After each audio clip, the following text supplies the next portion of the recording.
Hi hello welcome to my channel. நான் உங்கள் SL Thagadur தமிழச்சி. இன்றைக்கி பார்க்க போகிறது ஒரு எல்லாருக்குமே ஒரு மோட்டிவேஷ்னலான ஒரு ஸ்பீச் அப்படின்னே சொல்லலாம். என்ன அப்படின்னா, நம்ம எல்லாருமே ஏதாவது ஒன்று சாதிக்கணும் அப்படின்னு நினைக்கிறோம். அப்படி சாதிக்கணும்னு நினைக்கும்போது எல்லாருக்குமே ஒரு தடங்கல் வரும். எல்லாருமே ஒரு தடங்கல் வருது அப்படின்னா வேறு எங்கேயாவது ஒரு தப்பு நடக்குது, இல்லை வேறு யாராவது நம்மளை தடுக்கிறாங்க, அந்த மாதிரி நீங்கள் நினைக்கிறதா இருந்தால் அது முழுக்க முழுக்க தவறு அப்படின்னு தான் சொல்லலாம். ஏன்னா ஒவ்வொரு விஷயங்களும் நடக்கிறதுக்கு முன்னாடி நம்மளோட தவறாலையும் அந்த இடத்துல தடுப்புகள் ஏற்படலாம் அப்படின்றத முதல்ல நீங்கள் உணருங்க. முதல்ல நம்மக்கிட்ட என்ன தவறு இருக்குது அப்படின்றத கண்டுபிடிங்க. அதுக்கப்புறம் இது என்னோட தவறு தான் அப்படின்றத நீங்கள் முழுமையாக ஏற்றால் மட்டும்தான் நீங்கள் அந்த தவறை சரி செஞ்சு அடுத்த கட்டத்துக்கு கொண்டு போக முடியும். தன்னோட தவறு மற்றவங்க மேலே போட்டு அதிலிருந்து அவங்க பின்வாங்க நினைக்கிறீங்க அப்படின்னா அந்த எஸ்கேபிஷன் இப்போக்கி மட்டும்தான் உங்களுக்கு பயனுள்ளதாக இருக்கும். ஆனால் உங்களோட வாழ்க்கையில் அடுத்த கட்டத்துக்கு போகவே முடியாது. அப்படி நீங்கள் அடுத்த கட்டத்துக்கு போகணும் அப்படின்னா இந்த கதையை கேளுங்க. உங்களுக்குள்ள தவிர எப்படி திருத்திக்கணும் அப்படின்றத இந்த கதையில் உங்களுக்கு தெரியும். சரிங்களா? வாங்க கதைக்குள்ளே போகலாம். கதையோட பெயர் குரங்கு உபவாசம். உபவாசம்னா நம்ம எல்லாருக்குமே தெரியும், சாப்பிடாமல் விரதம் இருக்கிறது பேர் தான் உபவாசம், இல்லைங்களா? ஒரு அழகான ஒரு கிராமம். அந்த கிராமத்தில் ஒரு மலைக்கோவில் இருக்குது. அந்த மலைக்கோவில் ரொம்பவுமே எல்லாருக்கும் தெரிஞ்சு தினமும் பூஜை நடக்கிற ரொம்ப சிறப்பான ஒரு கோவில். அந்த கோவிலுக்கு தினமும் நேரம் தவறாமல் பூஜைகள் நடந்துக்கிட்டே இருக்கும். அதனால் அங்கே சுற்றி இருக்கிற மக்களும் சரி, வெளியிலேருந்து வரவர்களும் சரி, அந்த கோயிலை தரிசிச்சுட்டு தான் போகணும் அப்படின்ற அளவுக்கு அந்த கோயிலோட சிறப்பு. அதனால் தினமும் பூஜை நடந்துக்கிட்டே இருந்தால் என்ன நடக்கும்? அதிகமான பிரசாதங்கள் கிடைக்கும். எப்போவுமே அந்த இடத்துல ஆட்கள் இருந்துக்கிட்டே இருப்பாங்க, இல்லைங்களா? அந்த கோயிலை பக்கத்தில் ஒட்டினாப்புலையே நிறைய மரங்கள் இருக்குது. அந்த ஒரு மரத்தில் ஒரு குரங்கு கூட்டம் வசிச்சுட்டு வருது. ஆனால் இந்த குரங்குகள் எவ்வளவோ இடங்களில் தன்னோட வாழ்க்கை இடத்தை மாற்றிக்கிட்டே இருந்தாலும் இந்த கோவிலில் இருக்கும்போது அதுக்கு தேவையான உணவு, பழம் அனைத்துமே கிடைக்குது. வேறு எந்த இடத்துலையுமே இதுக்கு தேவையான உணவுப் பொருட்கள் கிடைக்கல. அதனால் தன்னோட இடத்த மாற்றிக்கிட்டே இருக்கும்போது இந்த இடத்த கண்டுபிடிக்குது. இங்கேயும் ரொம்ப சந்தோஷமாக தன்னோட குரங்கு குட்டிகளோட சந்தோஷமாக வாழ்ந்துக்கிட்டு இருக்கு.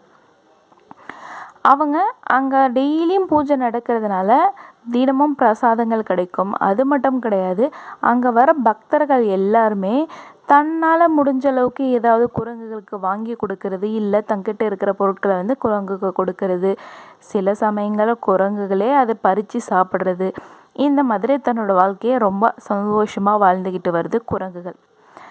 அப்போ அந்த கோவிலுக்கு ஒரு குரு அப்படின்றத விட ஒரு பக்தர் வராரு. அவர் அன்னைக்கு ஏதாவது ஒரு கடவுளை பற்றி உபவாசம் செய்கிறதோ, இல்லை அதை பற்றி சிறப்புகள் சொல்கிறதோ, அந்த மாதிரி அவர் நடந்துக்கிட்டு வருவார். அந்த மாதிரி இருக்கும்போது அன்னைக்கு கோவிலில் ஏகாதசி விரதத்தை பற்றி அவர் சொற்பொழிவாற்றிட்டுருக்காரு. இதை கேட்ட இந்த 2 பக்தர்கள் என்ன பண்ணுறாங்கன்னா, ஒரு மரத்துக்கடியில் நின்றுக்கிட்டு, நாளைக்கு ஏகாதசி, இந்த ஏகாதசி அன்னைக்கு உபவாசம் இருந்தே ஆகணும்ப்பா, அது எவ்வளோ நல்லது தெரியுமா, அந்த மாதிரி உபவாசம் இருந்தால் கடவுளையே நேரில் பார்க்கலாமா அப்படின்னெல்லாம் பெரியவங்க சொல்லுவாங்க. நீ எப்படிப்பா அப்படின்ட்டு ஒருத்தர் இன்னொருத்தரை பார்த்து கேட்குறாரு. அச்சோச்சோ, நான் மாதம் தவறாமல் உபவாசம் இருந்தே ஆகும், ஏகாதசி அதுவும் தவறவே விட மாட்டேன். ஏகாதசி விரதம்னா என்ன சும்மாவா? அதை தான் இன்றைக்கி வந்தவரும் எவ்வளோ அழகாக சொன்னார். நாளைக்கு கண்டிப்பாக உபவாசம் இருந்து கடவுளை வழிபட்டு என் வாழ்க்கையில் போகிறதுக்குள்ளேயே கொஞ்சம் புண்ணியத்தாவது சேர்த்து வச்சுட்டு போகணும் அப்படின்னு சொல்லிட்டு 2 பேரும் பேசிக்கிட்டு இருக்காங்க. இது எல்லாம் அந்த மரத்துக்கு மேலே உட்காந்துக்கிட்டு இருந்த குரங்குகள் கேட்டுட்ருக்கு. உடனே என்ன பண்ணுது, குரங்குகள் எல்லாம் ஒன்றா சேர்ந்து, என்னது இன்னைக்கு நாளைக்கு ஏகாதசி விரதம் இருந்தோம்னா கடவுளையே நேரில் பார்க்கலாமா அப்படின்னு சொல்லிட்டு இங்கே வந்தவங்க பேசிக்கிட்டு இருந்தாங்க. நம்மளும் கடவுளை பார்க்கணுன்னு ஆசையாக இருக்குது. அதனால் நம்ம என்ன பண்ணலாம் அப்படின்னா, நம்ம நாளைக்கு எல்லாருமே உபவாசம் இருக்கலாம் அப்படின்னு சொல்லிட்டு குரங்குகள் எல்லாமே ஒரு தீர்மானத்துக்கு வருது. நாளை விடியலுக்காக காத்துக்கிட்டு இருக்கு. ஏன்னா இது வரைக்கும் தன்னோட வாழ்க்கையில் நடக்காத ஒன்று, அது எப்படி இருக்கணும் தெரியாது, என்ன செய்யணும்னு தெரியாது, இருந்தாலும் உபவாசம் இருக்கணும் அப்படின்ற ஒரு ஆர்வத்தோட அனைத்து குரங்குகளும் காத்துக்கிட்டு இருக்கு. அடுத்த நாள் விடியது. அதே போல் எல்லா குரங்குகளும் போய் ஒரு குளத்தில் தண்ணி இருக்குது, அந்த தண்ணியில் குளிச்சுட்டு சுத்தபத்தமாக உட்காந்து கோயிலுக்கு பக்கத்தில் இருக்கிற மரத்தில் உட்காந்துக்கிட்டு இருக்கு. எல்லா குரங்குகளும் சொல்லுது, இன்னைக்கு பாருங்கப்பா, யாரும் எதுவும் சாப்பிடக்கூடாது, சாப்பாடெல்லாம் கண்டிப்பாக எதுவுமே சாப்பிடக்கூடாது. உங்களுக்கு அப்படி மீறி பசிச்சு அப்படின்னா கொஞ்சோண்டு தண்ணி மட்டும் குடிச்சுக்கலாம் அப்படின்னு சொல்லிட்டு எல்லா குரங்குகளுக்கும் ஒரு விதமான கட்டளையோட என்னென்ன நிபந்தனைகள் அப்படின்றதையும் சொல்லுது. குரங்குகளும் அன்னைக்கு சரி நாளைக்கு என்ன நடக்க போகுது அப்படின்றத மட்டும்தான் யோசிக்குதுங்களே தவிர இன்னைக்கு உபவாசத்தை எப்படி முடிக்கணும், என்ன பண்ணணும் அப்படின்றத எதுவுமே யோசிக்கிறதில்ல. நாளைக்கு இன்னைக்கு கிடைக்கிற எல்லா சாப்பாட்டையும் சேர்த்து வச்சுக்கலாம், நாளைக்கு விடியுதோ இல்லையோ உபவாசம் முடிஞ்ச உடனே நம்ம சேர்த்து வச்ச அனைத்து பொருட்களையும் விருந்தாக வச்சு சாப்பிடணும் அப்படின்னு எல்லா குரங்குகளும் கனவு கண்டுட்டு இருக்கு. நம்ம எல்லா பொருளையும் சேர்த்து வச்சு விருந்து மாதிரி சாப்பிட்டா நம்மளுக்கு எதுக்காக உபவாசம் இருக்கும், ஏன் இருக்கும், என்ன என்ன பயன் அப்படின்றத எதையுமே அந்த குரங்குகள் யோசிக்கிறதே இல்லை. அடுத்த நாள் உபவாசம் முடியுது, சாப்பிட போகிறோம், என்னென்ன தேவை அப்படின்றத சேர்த்து வைக்கணும் அப்படின்ற நினப்பில் மட்டும்தான் அந்த குரங்குகள் இருக்குது. இந்த மாதிரி ஒரு காலையிலேருந்து ஒரு 10-11 மணி வரைக்கும் குரங்குகள் ஓரளவுக்கு தன்னோட வாயை கட்டுப்படுத்தி வச்சுக்கிட்டு இருக்குது. அன்னைக்குன்னு பார்த்து ஒரு பக்தர் கூடை நிறைய பழங்களை எடுத்துகிட்டு வர்றாரு. அதுவும் மாம்பழத்தை எடுத்துகிட்டு இந்த குரங்குகளுக்காக ஒரு பெரிய கற்குகை மாதிரி ஒன்று இருக்குது. அது பக்கத்தில் இந்த கூடையை வச்சுட்டு அவர் போயிடுறாரு.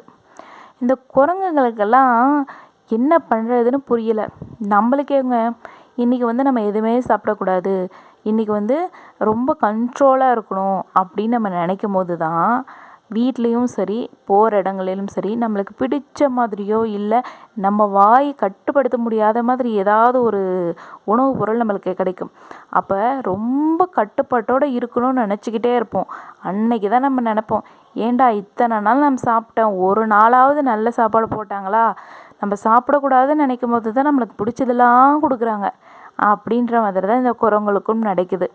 இந்த குரங்குகளும் சரி அந்த மாம்பழ கூடைக்கு பக்கத்தில் உட்காந்துக்குது. வேறு வழி இல்லை, பக்கத்தில் உட்காந்துக்கிட்டு எல்லாருமே இன்றைக்கி பாருங்கள், யாரும் சாப்பிடக்கூடாது, உபவாசம் முடிகிற வரைக்கும் எல்லாரும் எதையுமே சாப்பிடக்கூடாது, ஞாபகம் இருக்கா அப்படின்னு சொல்லிட்டு ஒரு குரங்கு சொல்லுது. இன்னொரு குரங்கு சொல்லுது, நம்ம சாப்பிட தான் கூடாது, மாம்பழத்தை பக்கத்தில் கூட உட்காரக்கூடாதா அப்படின்னு ஒரு குரங்கு கேட்குது. உடனே இன்னொரு குரங்கு, மாம்பழம் பக்கத்துலலாம் உட்காரலாமா, மாம்பழத்தை கையிலலாம் எடுக்கலாம், மாம்பழத்தை சாப்பிட தான் கூடாது அப்படின்னு இன்னொரு குரங்கு சொல்லுது. அதில் இன்னொரு குரங்கு ரொம்ப தெளிவுங்க. நான் ரொம்ப வயசான குரங்கு, எனக்கு இதுக்கப்புறம் நான் உபவாசம் இருந்து புண்ணிய சேர்த்து நான் என்ன பண்ண போகிறேன், என்னாலலாம் பசி தாங்க முடியாது அப்படின்னு சொல்லிட்டு ஒரு வயதான குரங்கு அந்த மாம்பழத்தை வாங்கி சாப்பிட ஆரம்பிச்சிருது. இந்த மாதிரி ஒவ்வொரு குரங்காக தனக்கு ஏத்தாப்பில் ஒவ்வொன்றா மாற்றி மாற்றி அடுத்த நாளைக்கு சேகரித்து வைக்கிறதுல மட்டும்தான் குறியே இருந்ததே தவிர அந்த உபவாசம்ன்றதுக்கு பயன் எதுவுமே தெரியாமல் அந்த உபவாசத்தை கடைப்பிடிச்சிக்கிட்டு இருக்கு. அதுக்கப்புறம் ஒரு குரங்கு சாப்பிட இன்னொரு குரங்குக்கு மனசு பொறுக்கலை. இன்னொரு குரங்கும் சாப்பிட்றது இந்த மாதிரி கூடை நிறைய இருந்த அனைத்து பழங்களையுமே அனைத்து குரங்களும் பகிர்ந்து சாப்பிட்டு முடிச்சிருது. அதுக்கப்புறம் தான் குரங்குகள்லாம் மோசிக்குது. நம்ம இன்றைக்கி எதுவுமே சாப்பிடக்கூடாது அப்படின்னு ரொம்ப கட்டுப்பாடோடு இருந்தோம். ஆனால் அந்த ஒரு பழம் நம்மளோட கட்டுப்பாட்டை அனைத்தையுமே தகிர்த்திருச்சே அப்படின்னு சொல்லிட்டு அப்போ தான் யோசிக்குது. இந்த மாதிரி தான் நம்மளோட மனிதர்களும். எப்படின்னா, நம்மக்கிட்ட இருக்கிற ஒரு கெட்ட பழக்கத்தையும் சரி, இல்லை தவிர்க்கணும், இல்லை நம்மக்கிட்ட ஏதாவது ஒரு குறைகள் இருக்குது அப்படின்னா அதை நம்ம மாற்றிக்கணும்னு நினைக்கிறோம். ஆனால் ஒரே நாளில் மாற்ற முடியுங்களா?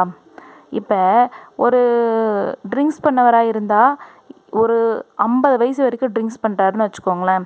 அதுக்கப்புறம் 51வது வயசில் திடீர்னு எனக்கு ட்ரிங்க்ஸ் பண்ணுறதுனால என் உடல் நலம் சரியில்லை, அதனால் நான் நிறுத்திடுறேன் அப்படின்னா நிறுத்த முடியுங்களா?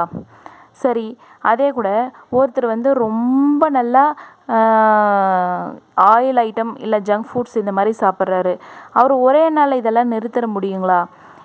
என்னால் இதுக்கப்புறம் நான் இதெல்லாம் தொடவே மாட்டேன்னு சொல்லுவாங்க. ஆனால் அடுத்த நொடியே என்ன நினைப்பாங்க தெரியுங்களா? இன்றைக்கி மட்டும் ஒரு கொஞ்சமாக சாப்பிட்டுக்கலாம், நாளையிலேருந்து அதை விட்டுறலாம் அப்படின்னு நினைக்கிறாங்களே தவிர, எதையுமே எடுத்த உடனே நிறுத்த முடியாது அப்படின்றத முதல்ல நீங்கள் புரிஞ்சுக்கோங்க. இன்னொன்று, நம்மக்கிட்ட இருக்கிற குறைகள் எல்லாத்தையுமே ஃபஸ்ட்டு நம்ம இது நிறுத்தினோம்னா என்ன நடக்கும், இதை நிறுத்தாமல் நம்ம பயன்படுத்தினா என்ன நடக்குது, இதனால் நம்மளுக்கு என்ன பயன், இதை எடுத்த எடுப்பிலேயே இதை நிறுத்த முடியுமா, முதல்ல நிறுத்த முடியுமா அப்படின்றதையும் யோசிக்கணும். இவ்வளோ காரியங்கள் இருக்குது. நம்மக்கிட்ட இருக்கிற ஒன்றை நம்ம தகர்த்தணும் அப்படின்னா அதில் வரும் விளைவுகளையும் நம்ம தெரிஞ்சுக்கணும். அது எந்த வழியில் அதை நிறுத்த முடியும், அது எப்படி நம்ம படிப்படியாக குறைக்கணும் அப்படின்றத முதல்ல நீங்கள் திட்டம் போடுங்க. அதுக்கப்புறம்தான் அந்த இதிலிருந்து நீங்கள் வெளியில் வர முடியுமே தவிர, எடுத்த உடனே என்னோடய குறைகளை இதுதான் அப்படின்னு நான் நிவர்த்தி செய்யவும் முடியாது, இது என்னோட கெட்ட பழக்கம் அப்படின்றத உடனடியாக அதை நிறுத்தவும் முடியாது. சரிங்களா? இதுக்கப்புறமா அது உங்ககிட்ட இருக்கிற ஏதாவது ஒன்று உங்ககிட்ட இருந்து போகணும் அப்படின்னா முதல்ல பிளான் பண்ணுங்கள். அதுக்கப்புறம் படிப்படியாக அதை குறைக்க பாருங்கள். படிப்படியாக தான் எதையுமே குறைக்க முடியுமே தவிர, எடுத்த உடனே எதையுமே நிறுத்த முடியாது அப்படின்றத முழுமையாக நீங்கள் புரிஞ்சுக்கோங்க. சரிங்களா? இதுக்கப்புறம் நீங்கள் ஏதாவது செய்யணும் அப்படின்னா ஃபஸ்ட்டு பிளான் பண்ணி பண்ணணும். பிளான் பண்ணாமல் பண்ணால் எதுவுமே நடக்காது. சரிங்களா? இதோட வேறோட கதையில் உங்களோட சந்திக்கும் வரை உங்களிடமிருந்து விடைபெறுவது உங்கள் எஸ்எல் தகடூர் தமிழச்சி. நன்றி, வணக்கம்.